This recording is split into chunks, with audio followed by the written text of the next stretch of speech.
Stovėjau viduryje savo svetainės, rankos šiek tiek drebėjo, kai stebėjau, kaip mano vyras Gregorijus su triumfu mojuoja mano kreditinėmis kortelėmis, lyg tai būtų trofėjai.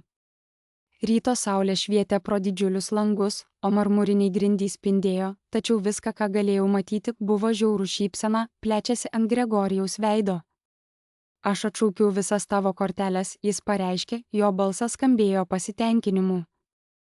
Dabar esi tokia vargšė, kad neturėsi prašyti manęs pinigų tamponams.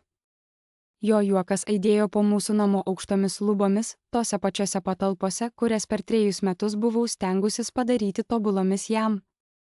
Kiekvienas žodis buvo tarsi smūgis, tačiau priverčiau save likti ramiai, kvėpuoti ir neatsiduoti malonumui, kurį jis gautų matydamas mane nusileidžiančią. Iš odinės sofos, kuri kainavo daugiau nei daugumo žmonių automobiliai, mano uošvė Diana pakėlė galvą nuo žurnalo su tuo pažįstamu niekšingu šypsniu. Jos tobulai manikiūruoti nagai lengvai beldėsi į blizgius puslapius, kai ji pridūrė, badavimas priverčia moteris greitai elgtis. Jos žiaurumo atsitiktinumas neturėjo manęs nustebinti, tačiau kažkaip vis tiek nustebino. Ši moteris jau 6 mėnesius gyveno mūsų namuose, valgydama maistą, kurį paruošiau miegodama svečių kambaryje, kurį atsargiai dekoravau, o dabar kalbėjo apie mano badavimą, tarsi diskutuotų apie orą. Atsivėriau burną, norėdama paklausti, ką aš padariau, kad to nusipelniau, bet Gregorijus mane nutraukė. Net nepradėk su savo klausimais, Klara. Aš baigiau su tavo požiūriu, baigiau su tavo nepagarba. Jis lėtai įsidėjo mano korteles į savo piniginę, užtikrindamas, kad stebėčiau, kaip kiekviena iš jų dingsta. Galbūt dabar išmoksi savo vietą. Mano vietą. Žodžiai pakibo ore tarp mūsų, sunkus ir uždusinantys. Šis rytas prasidėjo kaip ir bet kuris kitas. Pabudau 6 ryto, pagaminau kavą, kaip Gregorijus mėgsta, tamsią su 2 cukraus šaukštais ir šlakeliu grietinėlės. Paruošiau jo pusryčius, išlygiau jo marškinius, įsitikinau, kad viskas tobula, nes tai buvo mano kasdienybė per pastaruosius 3 metus - būti tobulai, būti tyli, būti maža. Vienintelis skirtumas buvo vakar popietė. Mes sėdėjome prie to paties valgomojo stalo, kai Gregorijus užsiminė apie investavimą dar $500,000 į naują nekilnojamojo turto projektą miesto rytinėje pusėje. Aš paprasčiausiai paklausiau, nepareikalaudama, nesiginčydama, tik paklausiau, ar jis buvo pasikonsultavęs su savo buhalteriu. Nekilnojamojo turto rinka pastaruoju metu buvo nestabili, o ta sritis, apie kurią jis kalbėjo, buvo pažymėta keliose finansinėse ataskaitose, kurias buvau skaičiusi internete. Anksčiau buvau buhalterė, gera buhalterė.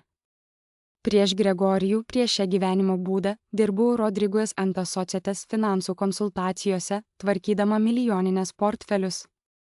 Supratau rizikos vertinimą, rinkos analizę, investicijų strategijas. Tačiau viską tai palikau, kai Gregorijus paprašė manęs tekėti, kai jis pasakė, kad nori rūpintis manimi, kad man niekada nereikės jaudintis dėl pinigų.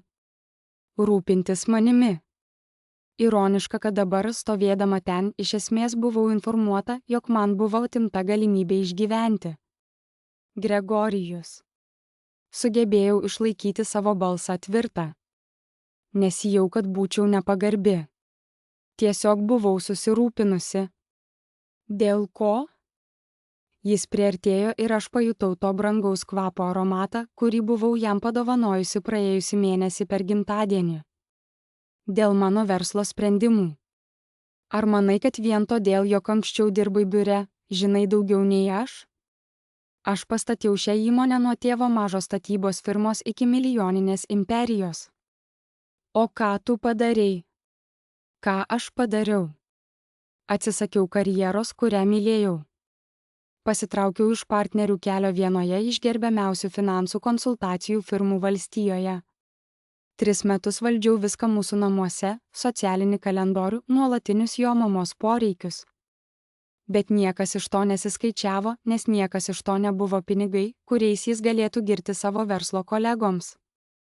Diena atsistojo, išlygindama savo suknelę, kurią buvau padėjusi ją įsirinkti praėjusią savaitę, naudodama namų kreditinę kortelę, kurios matyt jau nebebuvo.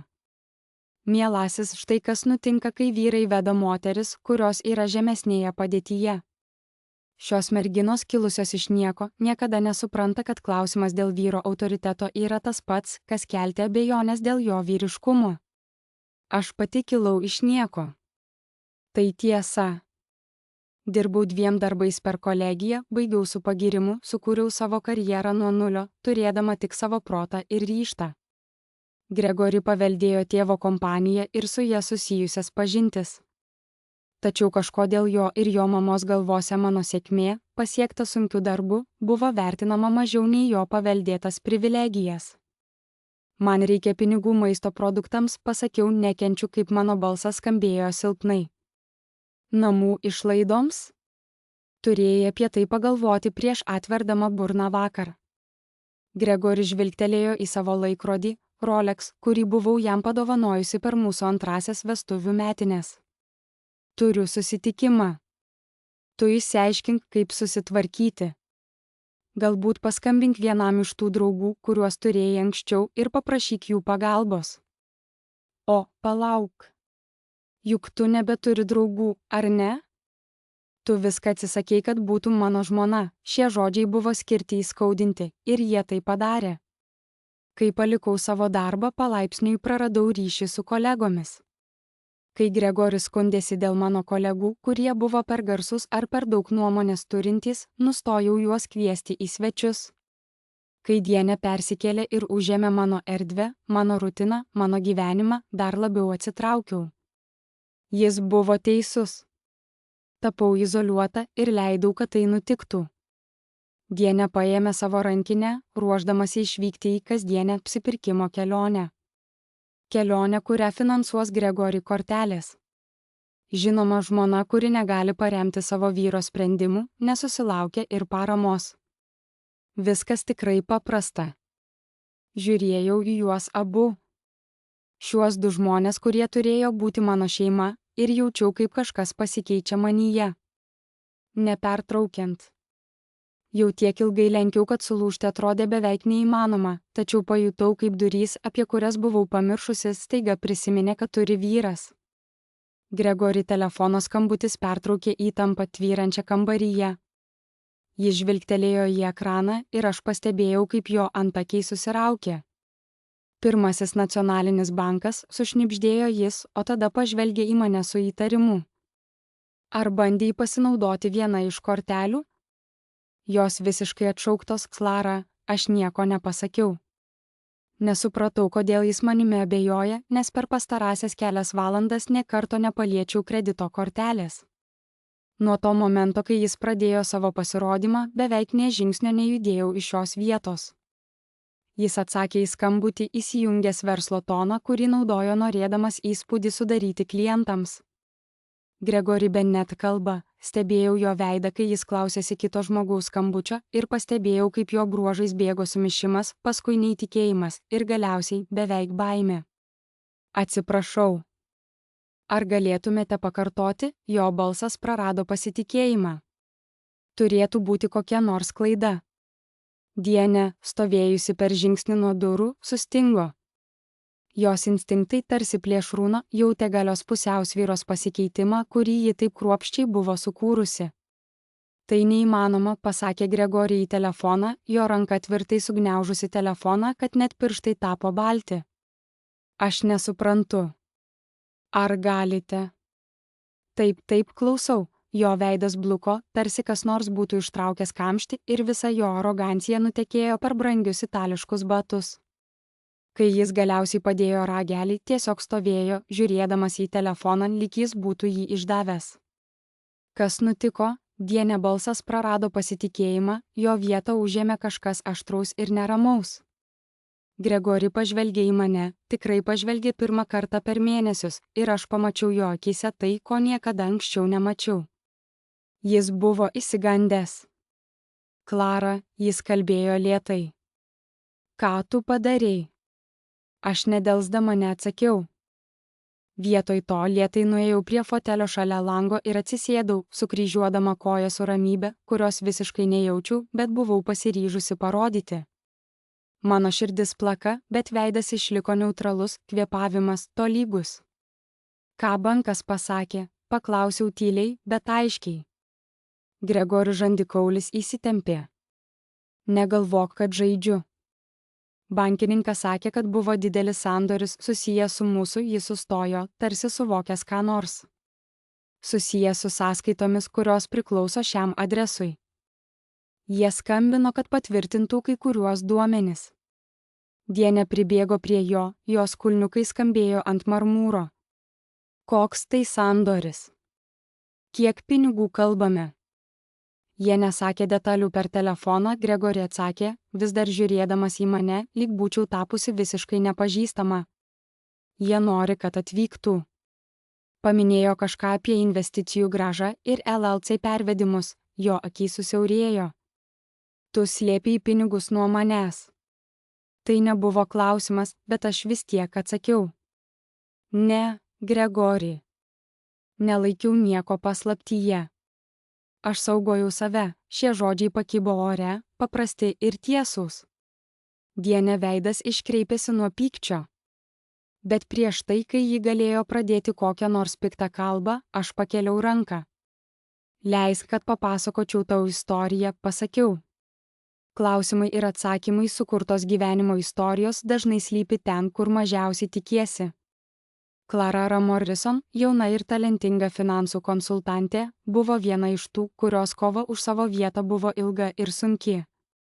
Pradėdama savo karjerą, ji buvo tik 24 metų, kai Tomas Rodriguez, įmonės Rodriguez and Associates savininkas, įdarbino ją tiesiai po studijų. Jis įspūdingai vertinęs jos baigiamąjį darbą apie rizikos vertinimą nestabiliose rinkose, matė kažką daugiau nei vien tik jauna moteris su diplomu. Tu turi akį modeliams, pasakė jis interviu metu. Dauguma žmonių žiūri į skaičius ir mato tik skaičius.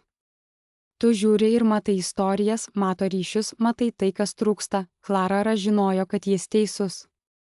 Ji galėjo perskaityti finansinės ataskaitas, pastebėti neatitikimus, kurie kitiems atrodė nepastebimi. Jos intuicija leido jai numatyti rinkos pokyčius, kai didesnės įmonės ignoravo smulkes detalės kaip nereikšmingas. Per kelerius metus Clara tapo svarbia žaidėja finansų srityje. Būdama 26 metų, ji jau valdė klientų portfelius, kurių vertė siekė 10 milijonų. Tomas kalbėjo apie partnerystę, apie galimybę turėti savo klientų sąrašą, apie ateitį, kur jos vardas bus rašomas ant durų šalia jo. Tačiau viskas pasikeitė, kai Clara susitiko su Gregori per labdaros renginį. Jis buvo žavus, dėmesingas, išklausantis, domėjosi jos darbu. Netrukus po to jis pakvietė ją vakarienės ir Clara pajuto, kad galbūt gali turėti viską - puikią karjerą ir santykius su žmogumi, kuris gerbė jos intelektą. Pirmieji 6 mėnesiai buvo nuostabūs. Gregori vedė ją į prabangius restoranus, supažindino su savo draugais ir didžiavosi ją verslo renginiuose. Jis apglėbdavo ją ir sakydavo, tai Clara. Ji nuostabi skaičiuose, valdanti milijonus investicijų, tada jis pasipiršo. Tai įvyko jo šeimos vasarnamyje, kur jis atsiklaupęs pateikė žiedą, kuris atrodė kainavo turtus. Tačiau prieš tai, kai Clara spėjo pasakyti taip, jis pridėjo sakinį, kuris turėjo būti įspėjimas. Noriu tavimi rūpintis, Clara. Noriu, kad būtum namuose kurianti mūsų gyvenimą, o ne dirbtum 70 valandų per savaitę kitiems. Tu jau įrodėjai savo vertę. Dabar leisk man įrodyti, kad galiu suteikti tau gyvenimą, kuriame niekada nereikės nerimauti dėl pinigų. Jo žodžiai skambėjo romantiškai, lyg jis gelbėtų ją nuo sunkių iššūkių, o ne prašydamas jos atsisakyti to, ką ji mylėjo. Clara buvo pavargusi.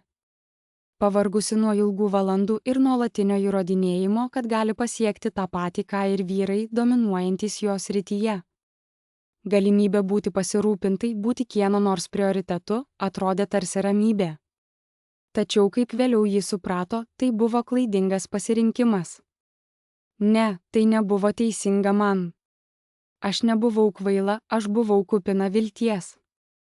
Norėjau tikėti, kad meilė reiškia partnerystę, kad atsitraukimas iš karjeros bus laikinas. Tikėjau, jog Gregori iš tiesų vertina mane daugiau nei tik mano finansinę pagalbą. Tomas buvo bandęs mane įspėti. Ta dieną, kai pranešiau apie savo atsistatydinimą, jis pakvietė mane į savo kabinetą ir uždarė duris. Klara, aš noriu pasakyti kažką svarbaus ir prašau, kad tikrai išgirstum, pasakė jis rimtu veidu.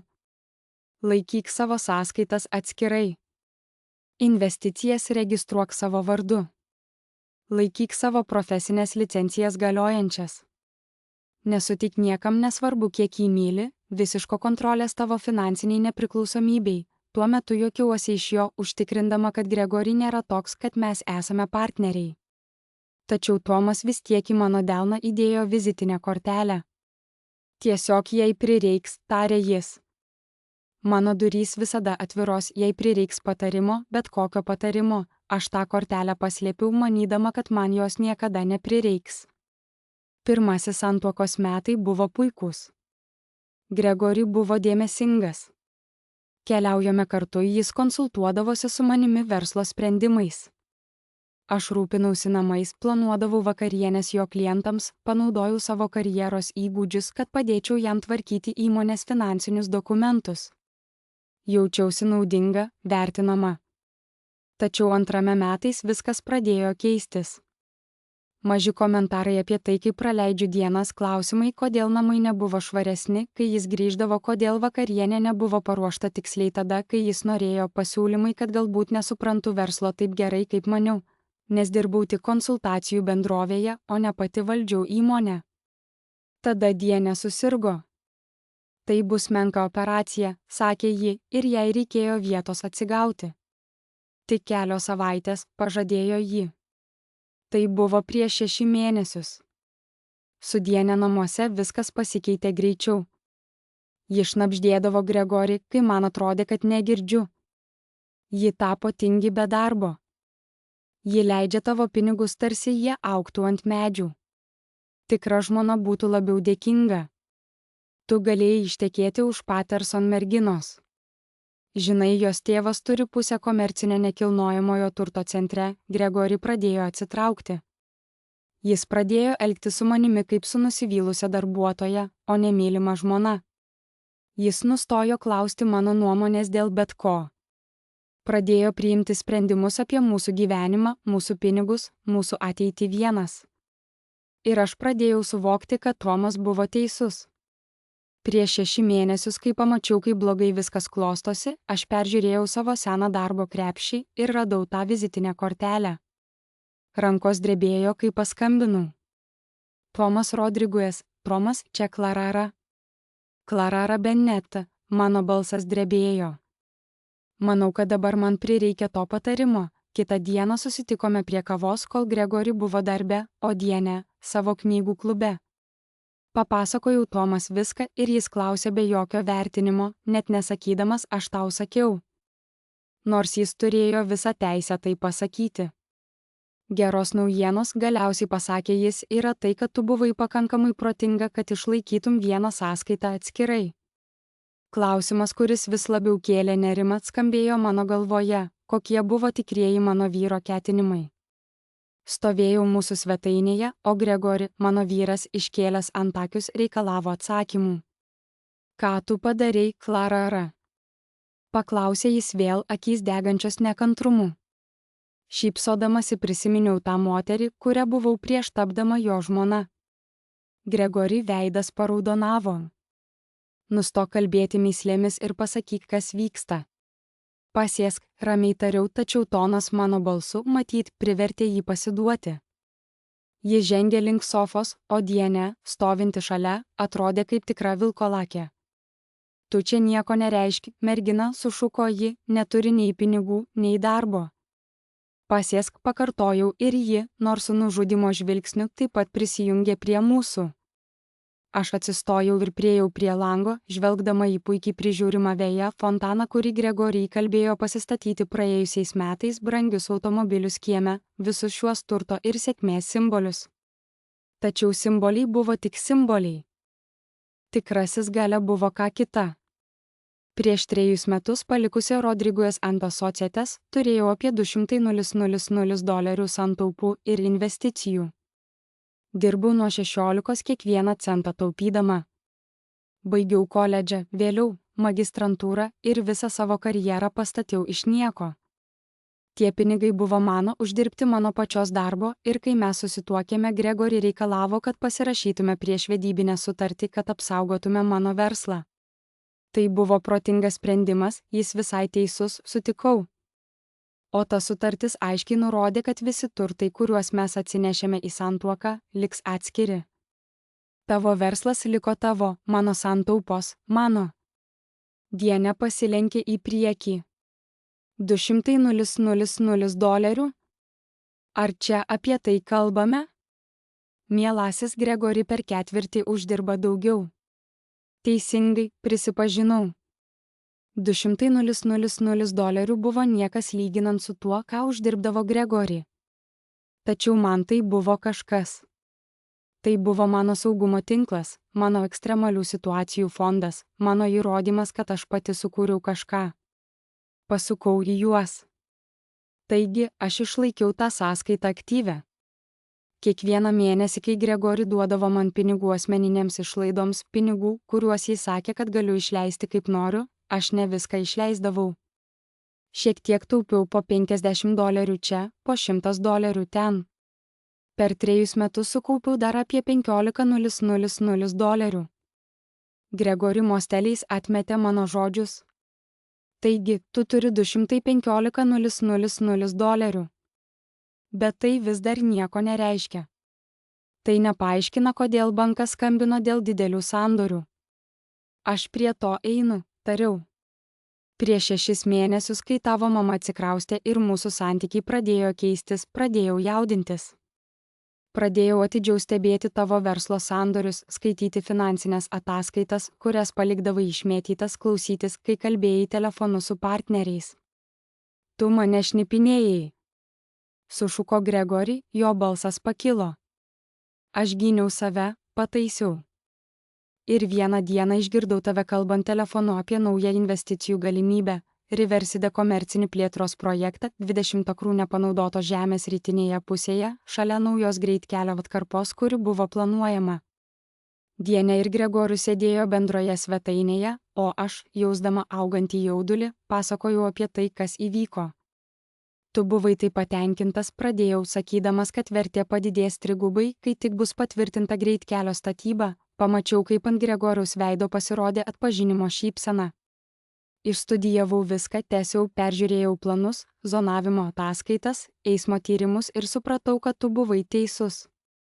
Tai buvo puikiai investicija, tokia galimybė, kurią būčiau rekomendavusi savo klientams, kai dirbau. Dianos akys susiaurėjo. Ką tu padarei, paklausė ji ir aš, žinodama, kad turėsiu ją šokiruoti, atsakiau, paskambinau Tomui Rodriguezui, savo buvusiam bosui. Paklausiau, ar jis galėtų man padėti suprasti, kaip investuoti, kad tai nebūtų tiesiogiai mano vardu. Gregorius staiga pakilo. Tu to nepadarei, sušuko jis. Padariau paprastai, atsakiau. Tomas padėjo man įsteigti LLC, pavadintą Morrison Holdings. Morrison buvo mano mergautinė pavardė, taigi viskas buvo teisėta. Naudodama savo santaupas, kurias turėjau dar prieš santuoką, investavau į Riverside projektą. Įsigijau dalį 30% likus 2 mėnesiams iki tavęs, Gregoriau, kai kainos už akrą buvo žemesnės. Kambaryje įsivyravo tyla. Tai neįmanoma, pagaliau ištarė Gregorius, bet jo balse trūko įsitikinimo. Tas projektas buvo tik kvietimams, jis nesitikėjo tokios naujienos.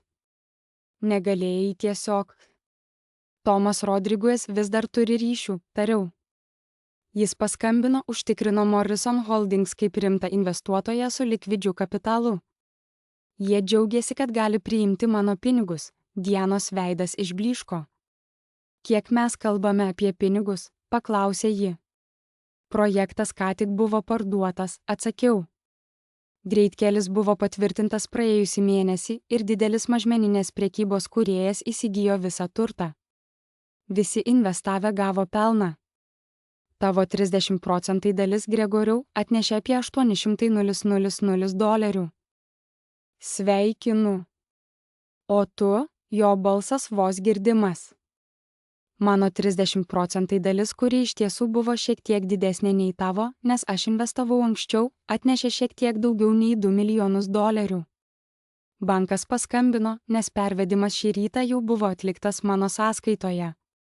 Gregorius atrodo buvo šokiruotas, tarsi kas nors būtų perpjovęs jo virves, ir jis vėl sėdo ant sofos. Dienė, tinkamai nesuvokdama ką sakyti, tik atsiduso. 2 milijonai, pakartojo Gregorius. Tu turi 2 milijonus. Turiu, patvirtinau. Mano sąskaitoje, kuri yra tik mano vardu, ir pinigai gauti iš mano investicijų padarytų su mano asmeninėmis lėšomis. Pagal tuos prenupcinius susitarimus, kuriuos tu reikalavai, tai yra visiškai ir teisėtai mano. Dianos balsas tapo aštrus ir įkyrus. Tai jo pinigai. Tu pasinaudojai informaciją iš jo verslo, jo ryšių, jo. Naudojau viešai prieinamą informaciją apie nekilnojamojo turto projektą, pertraukiau ją. Ta pačią informaciją, kurią bet kas galėtų gauti. Aš pati priėmiau investicijų sprendimą su savo pinigais. Jei kas nors, tai Gregorius pasinaudojo informaciją gautą iš kitų žmonių jo verslo tinkle. Mes abu pamatėme galimybę ir ją pasinaudojome. Gregoriaus rankos pradėjo drebėti. Štai kodėl tu nebuvo nusiminusi vakar, kai klausiau apie investiciją. Tu jau žinojai, kad tai atsipirks, nes jau buvai į ją investavusi. Dienė, išgirdusi mano prisipažinimą, sukando dantis. Tu tikrai nesupranti, ar ne? Kada tu supykai dėl to, kad pasiteiravau, ar tavo buhalteris peržiūrėjo skaičius ir nusprendė nubausti mane atimdama visą mano prieigą prie pinigų, suvokiau kažką svarbaus. Gregori, sėdinti šalia, paklausė, ką?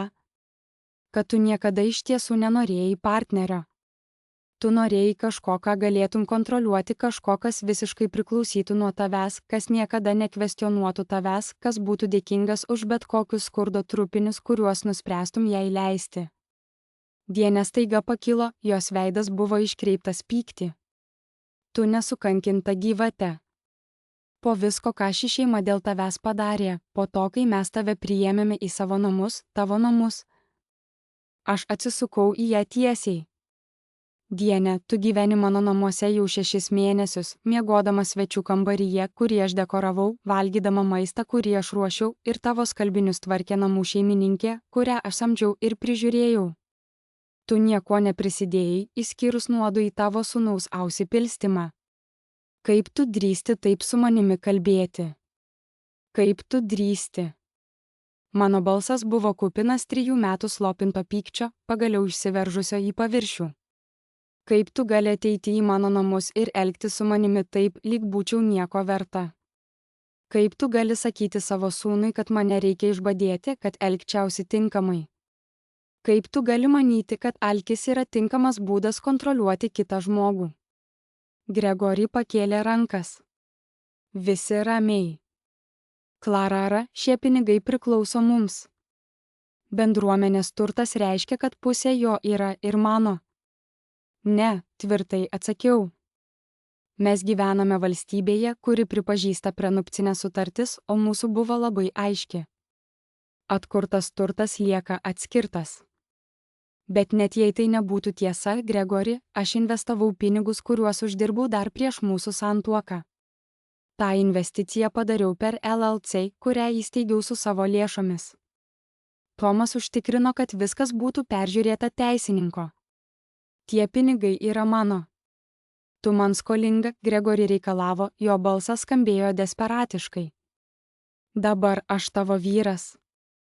Tu naudojai informaciją iš mano verslo diskusijų. Aš naudojau viešai prieinamą informaciją, kartojau. Bet jei norime kalbėti apie tai, ką žmonės vieni kitiems skolingi, tai galime pasikalbėti ir apie tai. Aš priėjau prie knygų lentynos ir ištraukiau mažą užrašų knygutę, kurią buvau paslėpusi už dekoravimo žurnalų.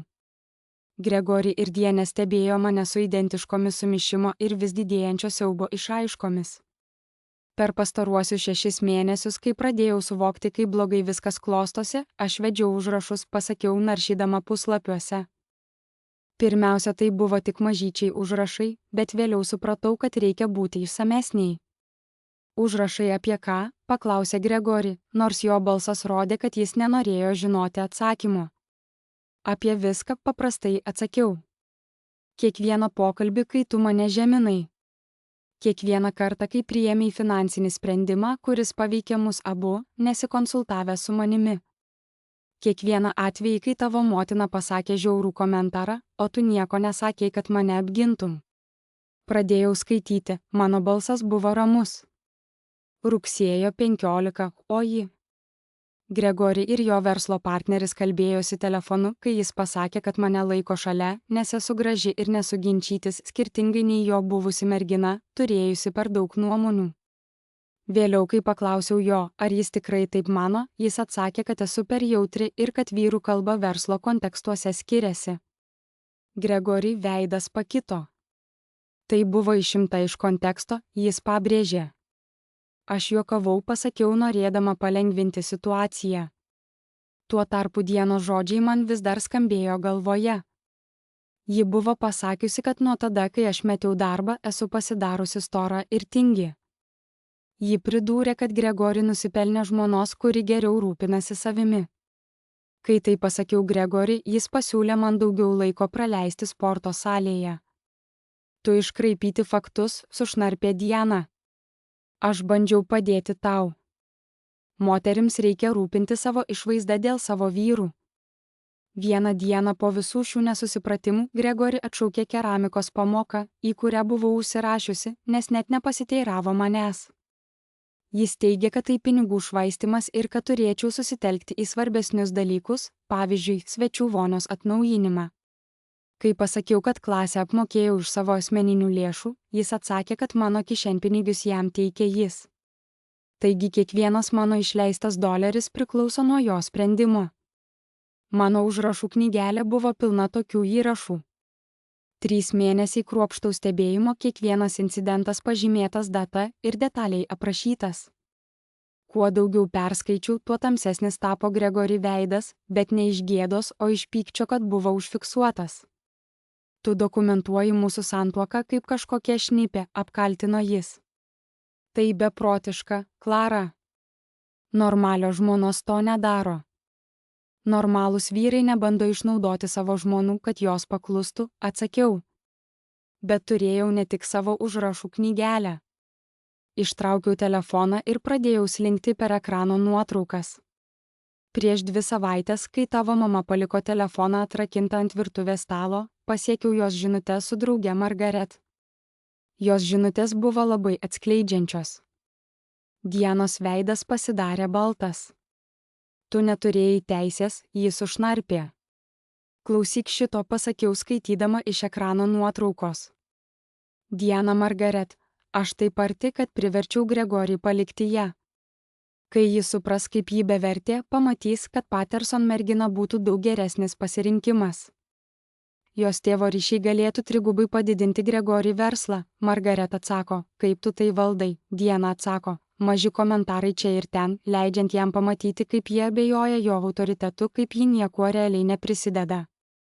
Vyrams lengva manipuliuoti, kai sužeidi jų orumą. Pažvelgiau į Dianą. Tu sistemingai bandai sunaikinti mano santuoką, kad tavo sūnus galėtų vesti ką nors, kieno šeima jam būtų naudingesnė. Tai nebuvo apie Gregorį laimę ar mano kaip geros žmonos vaidmenį. Tai buvo apie verslo ryšius ir socialinį kilimą. Dianos burna atsidarė ir užsidarė kaip žuvis ieškanti oro. Gregorį pažvelgė į savo motiną, jo veidas pasikeitė. Mama, ar tai tiesa? Aš rūpinausi tavo interesais, greitai atsakė Diana. Tu gali gauti geriau nei kas, pertraukiau ją. Koks geresnis pasirinkimas už moterį, kuri mylėjo tavo sūnų, paaukojo savo karjerą jam, padarė jo namus jaukius ir gyvenimą lengvesnį. Ar kas nors, neturintis tinkamo pavardės ar reikiamų ryšių? Gregori pakilo, pradėjo vaikščioti po kambarį, perbraukdamas rankomis per plaukus. Tai beprotybė. Viskas, kas vyksta. Klara, tu negali tiesiog. Tu mano žmona. Mes turime būti komanda. Jaučiausi kaip kokia piktos juoko banga kyla man iš krūtinės. Gregori, tu atšaukiai visus mano kreditinės kortelės ir pasakei, kad turėsiu tavęs prašyti pinigų tamponams. Tavo mama sakė, kad badas privers mane elgtis gerai. Ar tai tau skamba kaip komanda? Aš buvau piktas, jis tarė, bet jo balsas skambėjo be įsitikinimo. Tu uždavėjai man klausimą prieš aš uždaviau paprastą klausimą apie verslo investiciją, nutraukiau privačiai mūsų vakarienės stalo. O tu atsakei bandydamas atimti iš manęs galimybę pasirūpinti savimi ar patenkinti būtiniausius poreikius. Tai ne pykčio pasireiškimas, Gregori. Tai smurtas, šis žodis skambėjo kaip nuosprendis. Gregoris sukruto, lyg būčiau jį trenktas. Aš niekada tavęs nesumušęs, jis pasakė gynybiškai. Yra daug būdų, kaip pakenkti žmogui, nepakeliant rankos, atsakiau tyliai. Atimti finansinę nepriklausomybę, izoliuoti nuo draugų ir karjeros, priversti jaustis bevertė ir priklausoma, tai viskas kontrolės formos, o kontrolė yra smurtas. Dienė staiga atsistojo, paimdama savo rankinę. Aš neturiu klausytis šio nesąmonų. Gregori, ar tu leis jai taip su manimi bendrauti? Iš tiesų, Dienė, tu turi klausytis, pasakiau. Nes štai kas įvyks. Aš sumokėjau už 3 mėnesius Riverside Extended Stay viešbutyje. Tai puikia vieta, patogi, su virtuvėle ir savaitiniais valymais. Tavo daiktai jau supakuoti. Šiandien ryte pasamdžiau paslaugas, kol tu buvai pas kirpėją. Tu negali manęs išmesti, Dienė balsas kilo iki šauksmo. Gregori, pasakyk jai, bet Gregori žiūrėjo į mane lyg matytų mane pirmą kartą. Tu supakavote jos daiktus? Taip, patvirtinau. Pervežėjai atvyks per valandą, kad viską pakrautų į sunkvežimį. Tu šiandien išvyksti, Dienė. Tu padarai pakankamai žalos šiam santuokai ir aš neleisiu tau padaryti dar daugiau. Gregori, Dienė pasuko į sūnų, dabar desperatiškai. Tu leisi šitai niekam išmesti tavo motiną į gatvę, ji nemeta tavęs į gatvę, atsakiau ramiai.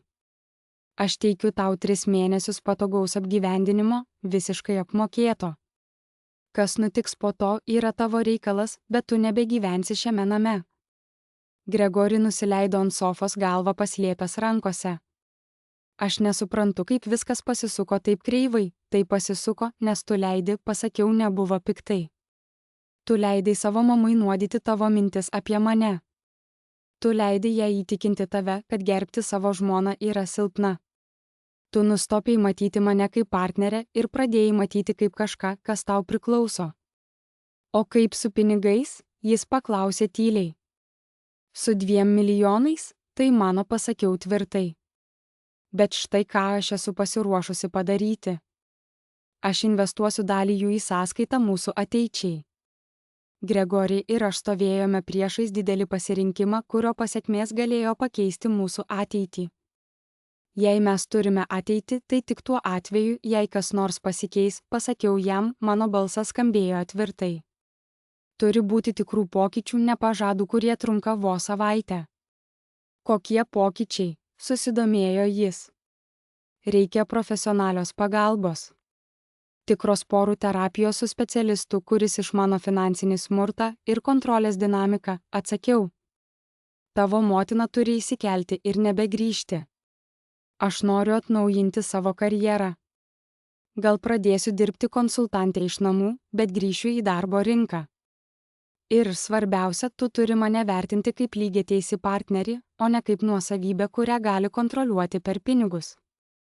O jei nesutinku, mano balsas buvo vos girdimas, tada aš panaudosiu savo $2 milijonus ir pasamdysiu geriausią skyrybų advokatą valstijoje.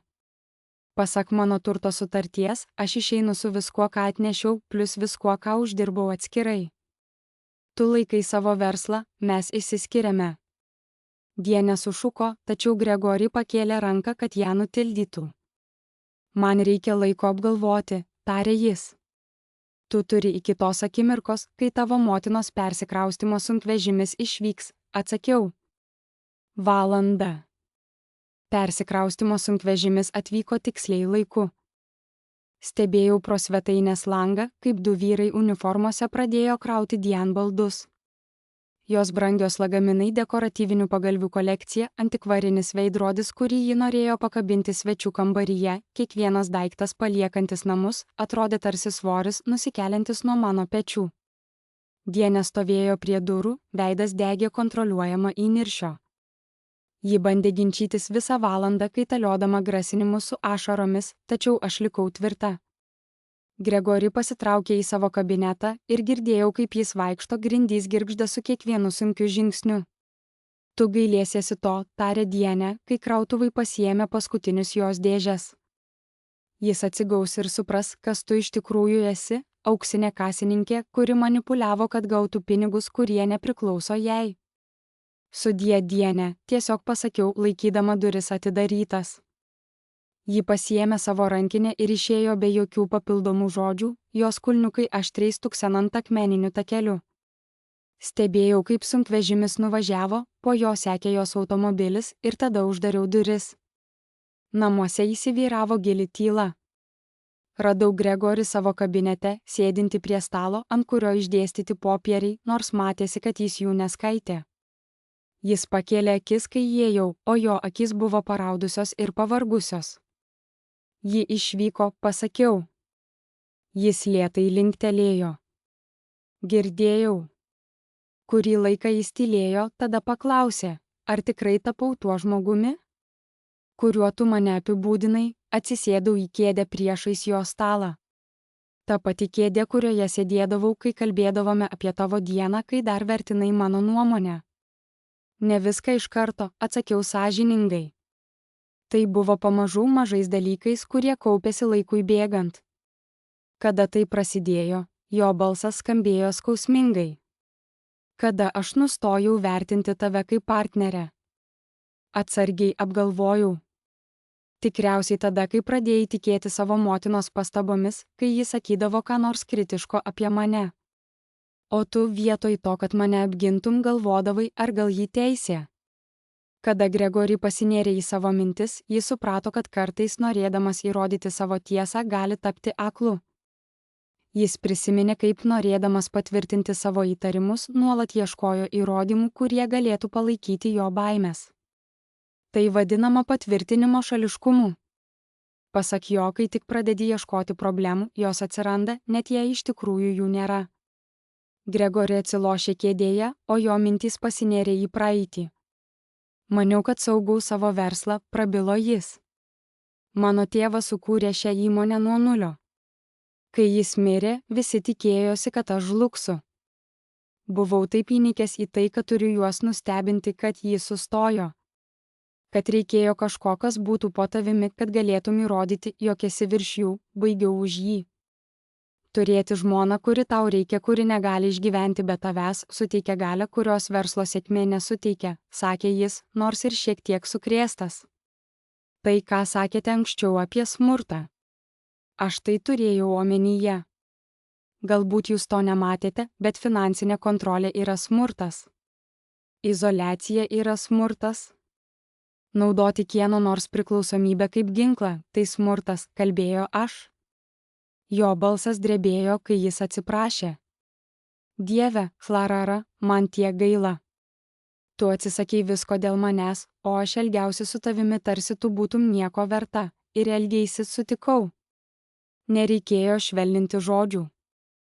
Jis turėjo tai išgirsti aiškiai. Bet dabar svarbu, ką darysi toliau. Dėl konsultacijų, paklausė jis. Ar tikrai nori pabandyti? Noriu žinoti, ar tas vyras, su kuriuo susituokiau, vis dar yra kažkur viduje, atsakiau. Tas, kuris domėjosi mano darbu, kuris didžiavosi mano intelektu, kuris priversdavo mane juoktis. Jei jis dar yra, galbūt galime atstatyti tai, kas buvo. Jei ne, jei jį pakeitė tas, kuris juokėsi, kai sakė, kad turėsiu prašyti pinigų tamponams, tada nebeliko ko gelbėti. Gregori atsistojo ir priėjo prie lango, žvelgdamas į tą patį vaizdą, į kurį aš žiūrėjau anksčiau. Aš paskambinau daktarui Patricia Reves, kol tu užsiėmei kraustytojų reikalais. Ji yra terapeutė, specializuojasi santuokos konsultacijose. Rytoj po pietų ji turi laisvą vietą, tu jau paskambinai, nustebau. Bijojau, kad paliksi, jei laukčiau, prisipažino jis. Valandą sėdėjau čia ir galvojau, kaip atrodys mano gyvenimas be tavęs. Ir Klara, jis tuščias. Namas, verslas, viskas be tavęs atrodo tuščia, tai pradžia, atsakiau. Bet žodžiai yra lengvi, Gregori. Veiksmai yra tai, kas svarbu. Žinau, jis atsisuko į mane. Kredito kortelės. Aš jau paskambinau bankui, kad jas vėl aktyvuotų. Ir pridedu tave kaip visišką bendrą savininkę pagrindinėme namų sąskaitoje, o ne tik kaip įgaliota vartotoja, lygi prieiga, lygi kontrolė, linktelėjau. O mano karjera? Paklausė jis. Ką tik norėsi daryti, aš tave palaikysiu, jis greitai atsakė. Jei nori grįžti į Rodriguez ir partneriai, jei nori pradėti savo konsultacijų firmą, jei nori tiesiog paimti laiko išsiaiškinti, ko nori, kad ir kas tai bebūtų, aš rimtai sakau. Jokių daugiau bandymų tave sumažinti. Aš jau kalbėjau su Tomu, pasakiau. Jis turi klientų, kuriems reikia finansinių konsultacijų, bet kurie nesikreipia į pilno etato darbuotojus. Galiu dirbti iš namų, nustatyti savo valandas, palaipsniui atkurti savo profesinę reputaciją, Gregori šyptelėjo. Tu viską gerai suplanavai, turėjau tai padaryti, atsakiau. Negalėjau leisti savo priklausyti nuo tavo sprendimo. Reikėjo man žinoti, kad būsiu gerai, nesvarbu, kaip pasisuks situacija. Jis priėjo arčiau ir atsiklaupė šalia mano kėdės, švelniai paėmęs mano ranką, tarsi bijodamas, kad galiu ją atitraukti. Nežinau, ar nusipelniau dar vienos galimybės, bet jei tu nori man ją suteikti, pažadu, kad kiekvieną dieną įrodysiu, jog galiu būti tas vyras, kurio tu nusipelnai nuo pat pradžių. Pažvelgiau į mūsų susijungusias rankas. Jo didesnė ranka apgaubė mano. Prieš 3 metus šis prisilietimas suteikė man saugumo jausmą. Vėliau jis tapo spąstais. Dabar jau nebuvau tikra, ką jis man reiškia, tačiau buvau pasiruošusi tai išsiaiškinti. Vieną dieną po kitos pasakiau. Mes eisime į konsultacijas. Dirbsime prie komunikacijos. Tu elgsiesi su manimi kaip su lygiaverte, o aš pažadu kalbėti, kai kas nors mane neramina, o neleisti, kad pyktis kaupėsi. Abu turime keistis arba nieko nebus, jis linktelėjo palinkėdamas, kad tai pavyks. Kitą rytą susitikau su Tomu mažoje kavinėje miesto centre. Jis buvo tas, kuris padėjo man įsteigti Morrison Holdings, kad galėčiau peržiūrėti visus teisinius dokumentus ir įsitikinti, jog viskas atlikta tinkamai. Dabar jis stumdė aplanką per stalą. 3 potencialius klientus, tarė jis. Mažos įmonės, kurioms reikia ketvirtinių finansinių ataskaitų ir investicijų patarimų. Nieko pernelyg sudėtingo. Puikus pradiniai projektai, kad sugrįžtum į žaidimą. Atidarėjau aplanką peržvelgdama informaciją ir pajutau kažką, ko nesujaučiusi per pastaruosius 3 metus - džiaugsmą dėl darbo. Šie projektai puikūs. Kaip Gregori susidoroja su visa tai, atsargiai paklausė Tomas. Jis stengiasi, atsakiau. Turime pirmąją konsultacijos sesiją šiandien po pietų. Nežinau, ar santuoka išgyvens, bet bent jau dabar ji turi šansą. Ir svarbiausia, žinau, kad išgyvensiu bet kokiu atveju, Tomas šyptelėjo. Štai ji Klara, kurią prisimenu, tą, kuri prieš 7 metus įžengė į mano biurą ir pasakė, kad taps geriausia buhalterė, kokią tik esu samdęs. Tuo metu buvau išdidžiai, juokdamasi atsakiau. Buvai pasitikinti, jis pataisė. Yra skirtumas. Ir tu vis dar ta pati Klara. Tiesiog trumpam pamiršai, kas esi. Apmaščiau viską, kas nutiko. Praėjusios rytinės gėdos jausmą, pinigų atskleidimą, susidūrimą su Diene ir Gregori. Galvojau apie baimę ir neapibrėžtumą, bet taip pat apie stiprybę, kurią radau po 3 metų praleistų mažinant save. Aš vėl nepamiršiu, pasakiau. Ta vakarą sėdėjome Gregori sudėjo rėvės biure, nervingi ir neapsisprendę. Konsultantė buvo 50-metė moteris su geromis akimis ir praktiškų požiūrių. Pasakykite man, ji pažvelgė į mus abu. Kodėl jūs čia, Gregori ir aš apsikeitėme žvilgsniais? Tada kartu pradėjome kalbėti. Tai nebuvo pasaka su laimingomis pabaigomis. Nebuvo stebuklingo momento, kai viskas buvo išspręsta, ar dramatiško susitaikymo, kai dingo visas skausmas. Vietoj to buvo sunkus ir sudėtingas darbas dviejų žmonių, bandančių suprasti, ar jie gali sukurti kažką naujo iš sulaužytų to, ką turėjo gabalų. Kai kurios dienos buvo sunkesnės už kitas. Kartais Gregoris sugrįždavo į senus įpročius ir man tekdavo jam priminti, kad tai yra kelias, kurio nebegalime eiti. Kartą aš pasitraukiau į save, kai reikėjo bendrauti, o jis turėjo mane ištraukti iš mano kiauto. Tačiau pamažu savaitė po savaitės, sesija po sesijos mes pradėjome atrasti kelią vienas pas kitą. Praėjus 3 mėnesiams aš pasirašiau savo pirmąjį kontraktą su nauju klientu, mažai technologijų startuole, kuriam reikėjo pagalbos struktūrizuojant jų finansinio augimo planą. Dirbau iš namų biuro, kurį man padėjo įrengti Gregori. Tai erdvė, kuri anksčiau buvo sandėliukas, dabar virto mano profesionalią karalystę. Po 6 mėnesių Dienė paskambino ir paklausė, ar gali aplankyti. Gregori pasakė, kad ne, kol ji tiesiogiai neatsiprašys manęs ir nesakys to nuoširdžiai. Ji padėjo telefoną. Ilgą laiką apie ją negirdėjome ir tai buvo gerai. Praėjus metams pažvelgiau į savo atspindį vonios veidrodyje ir pamačiau žmogų, kurį pažinojau. Tai nebuvo ta mergina, kuria buvau prieš santuoką, ir ne ta sumažinta moteris, kuria tapau per ją, bet kas nors naujo, stipresnio, išmintingesnio, labiau atsargaus su savo pasitikėjimu, bet taip pat labiau įsitikinusio savo verte. Išgirdau, kaip Gregori ruošia pusryčių žemiau ir nusišypsojau. Mes nebuvome tobulai laimingi, galbūt niekada ir nebūsime, bet dabar mes buvome partneriai, tikri partneriai ir to pakako. Aš išmokau svarbiausią pamoką. Negalima kurti gyvenimo pagal kitų sąlygas. Pirmiausia, turi vertinti save, apsaugoti save, tikėti savimi. Viskas kitas - meilė, santuoka, partnerystė - gali būti statoma tik ant šio pagrindo. Ir aš niekada to nepamiršiu.